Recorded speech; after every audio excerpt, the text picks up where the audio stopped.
Alright, well, today I'm going to try a new fermented product, and we're going to do a little bit of a sauerkraut with apples, dill, and carrots. I'm going to top the whole thing off with a single pickling cucumber because that happens to be in the fridge, and I'm going to do so using a different implement than the usual plastic bucket.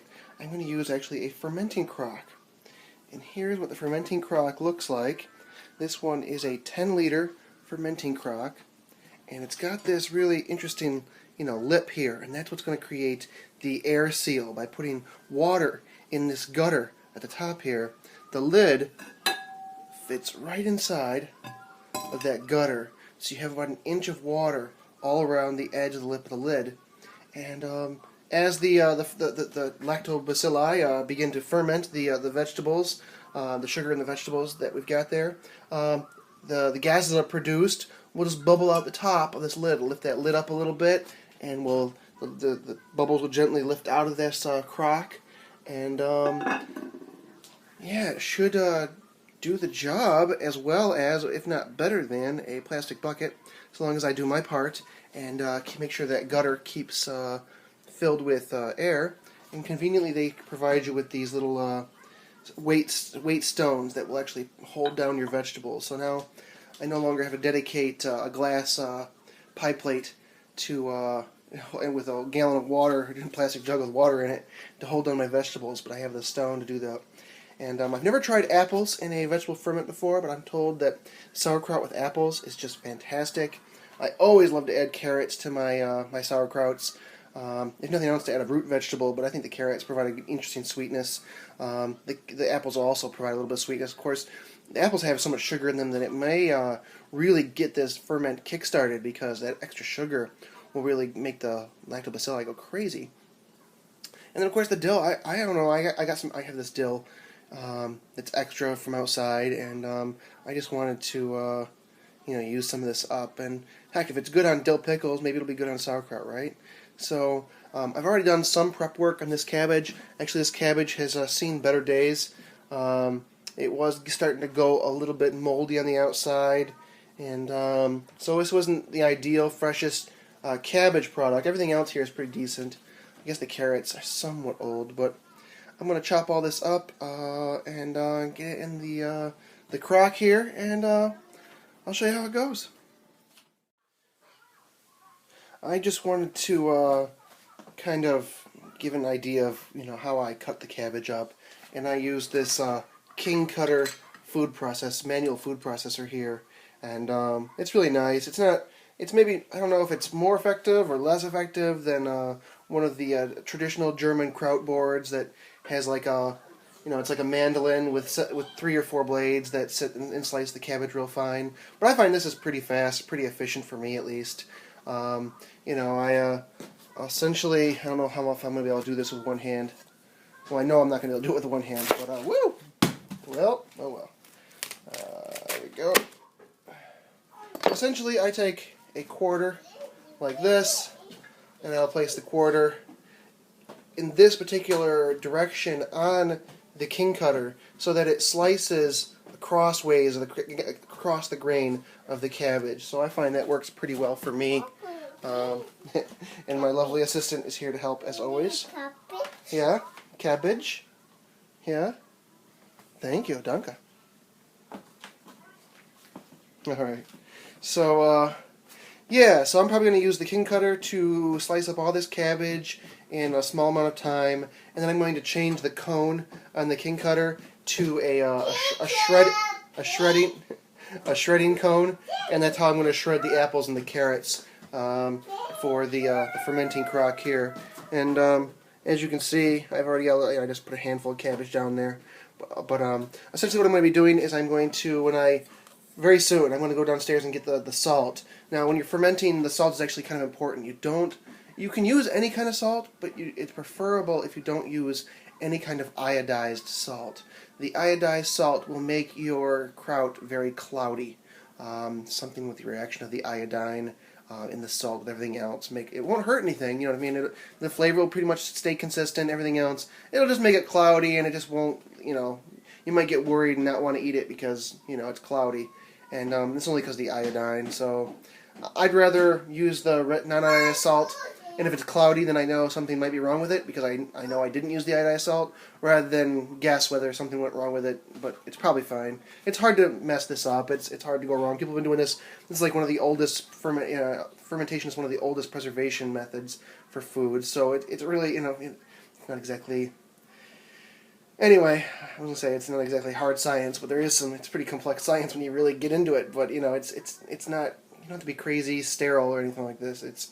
The salt is going to repress all the bacteria you don't want, and the bacteria that you do want does okay in a salty environment.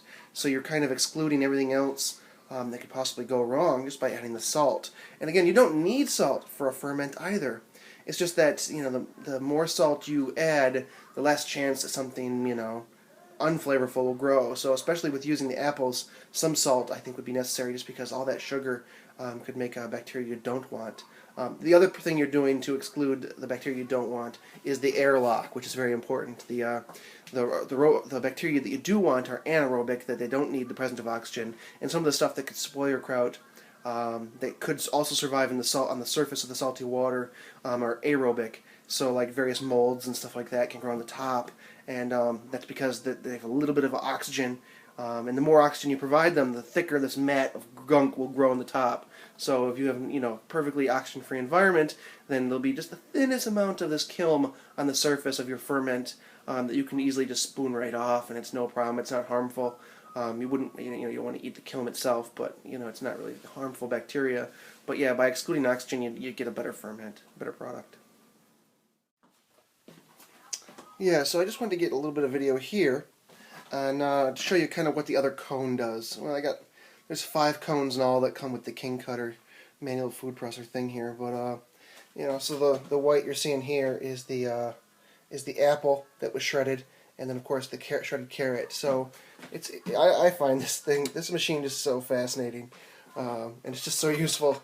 And again, it doesn't use electricity, which really turns me on. So the fact that it's manual, I think, is really great, and it just works so beautifully. And yeah, so much work and labor saved by this little device for me. And I balked originally at the price, but found a cheap one on eBay, and man, I couldn't be happier with the 1/5 or 1/6 of the cost of the retail new version. Some guy in California and his wife got this as a wedding present, and they sold it on eBay, so it was barely used, I think, once or twice, and fantastic. Ugh. So I haven't asked her yet, but my lovely assistant may have to help me with this part of the project. This is what you could call the fun part. Anna, you want to help Papa over here? You want to help Papa? Huh? Alright, she seems interested. She wants to help. She's a big help. You're a big help, aren't you? Thank you so much for volunteering for me. So we're going to take some salt. See the salt? Ew, yeah, she reached out for the salt. We're going to sprinkle some salt here. Yep, you helping out? Sprinkling some salt. Okay, that's all the salt we need. And now we're going to stir with our hands a little bit. The salt and the cabbage. And then you're going to help Papa, okay? You ready? You ready to help? Oh, you're just waiting. You can't wait. You're like, how do I help? How do I help? Wait, ready? Ready? Oh, you see this? See this? Yeah. And you do this. Can you do that for Papa? Papa holds the camera and you stomp the cabbage? Thank you. Thank you so much. Stomp it. So yeah, this is the fun part. The stomping of the cabbage. So I've got the salt mixed in with the cabbage and the carrots and the shredded apple. And now we're just kind of stomping it, mashing that salt into the fibers of the plants. And it's going to help release those juices, which in a traditional kraut, you wouldn't use any brine. You would just use all the natural juices that are in the cabbage. This cabbage is a little bit old, so it may not have as much moisture as cabbage would normally have, so I might have to add a brine before we're done here. But certainly, if you've got little kids, stomping cabbage is so much fun. It's so much fun. Yeah. You You having fun? Yeah? Got a little apple on your cheek there. Whoop. Thought I was offering you something, huh? Yeah. Enjoying this, huh? Keep stomping it.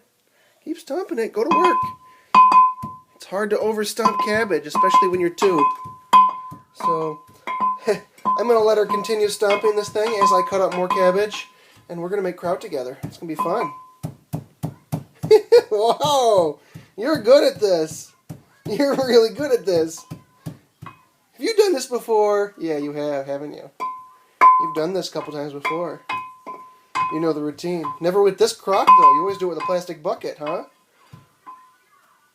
All right.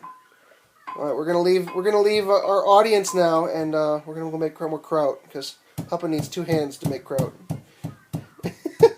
Wow. Man, you're fantastic. And if you don't have one of these, wooden stompers here, you can always use a potato masher. The stomper is just nice because it gives a little bit of weight. And of course, because it's wooden, it's not going to crack or chip the crock too, is another advantage. So yeah, but don't be if you're using a plastic bucket or some other thing, don't be afraid to use a metal potato masher. If you've got if you're using a ceramic crock, you might want to figure out a way to have a wooden stomper. This is a completely optional part of the fermentation process, but I don't know if you can see it there, but I put in a little bit of buttermilk and a little bit of Greek yogurt into my kraut, which I'm going to mix in and stomp it in. I find that it provides a nice starter, gets the bacteria going, it's the ones I want really fast, so that's always a plus. So it's optional. If you're lactose intolerant, you feel that, I don't know, I don't think there's not going to be much lactose left over in a milk product after it's been fermented for like a vegetable ferment would be, but it's up to you. So I'm pretty much in the final stages here. I have pounded my kraut down to the bottom of the crock, and then I put the 2 stones in and put that on top, and then I covered that with brine, and so there's about an inch of brine above the one stone and ½ inch above the other. I think the pickle raised the one stone up a little higher than the other. And then I'm going to take the crock lid. I'm going to place it in the little gutter. Let the air out. There we go. And now I will set this on the table. And that's kind of why I want this. I want this to be like a hors d'oeuvre type thing, kind of just open up the crock and just take a tong and, take sauerkraut anytime type of thing. Whereas the plastic bucket's in the basement and it's just kind of away and out of sight. I wanted a way of having like sauerkraut in sight and available and ready. So I figured this kraut, maybe 2 weeks, 3 weeks, 4 weeks at the most, should be ready. I'm really hoping that I've had really good success with the buttermilk, and I'm thinking the buttermilk might really be the key to getting this stuff off the ground quickly and getting it fermenting quickly. It provides a really nice starter. There's already the lactobacilli on the cabbage, so long as it was grown outside anyway, but I think it takes a while for them to dominate the ferment, and the salt, I think, definitely slows them down, but it doesn't inhibit them as much as the competition that you don't want. So that's it. That's the process. 4 weeks later, I'll be munching on some apple, cabbage, carrot, dill, kraut stuff. Well, anyway, thanks for watching.